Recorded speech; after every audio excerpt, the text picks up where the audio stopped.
Гүлмаролка, қандай сұрақ қоямыз? Қоғамға кім пайдалы деген сұрақ жолдаймыз тұрғындарға. Сен ойыңша кім пайдалы? Мен ойымша әр адамның өзінің орны бар сияқты, білмеймін. Басқалар не айтады екен? Соны сұрап көрейікші.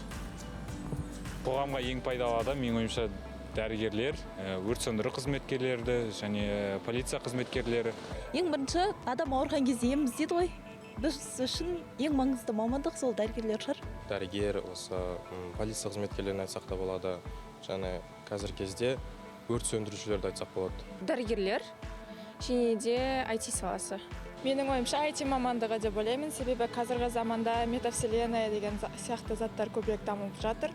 Сол себепті IT мамандықтары және де data science, анализ дегендер керек деп ойлаймын. Энергетиктердің ішіндегі электроэнергетика. Бүткіл қаланы немен светпен, жылумен қамтамасыз етеді. Қоғамға маңызды адамдар, әкімшілікті ойлаймын, және де ішкі министрліктер, қорғаныс министрліктері. Өз-өзіне көмектесе алатын адам, біріншіден, сосын өз мамандығын сүйетін адам деп ойлаймын. Жалпы қоғамда осы жұмыс істеп жатқан адамдардың барлығы қоғамға керек адамдар.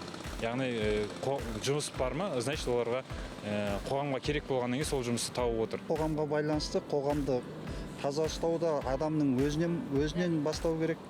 Әр адам өзінің таза ұстаса, қоғамымыз да таза болады. Сауалнама нәтижесі бойынша қоғамға пайдалы 3 топты анықтадық. Алдыңғы шепте тұрған дәрігерлер, одан соң өрт сөндірушілер мен ұстаздар үштікті тамамдайды. Ал сіздің ойыңызша көрермен қоғамға пайдалы адам кім?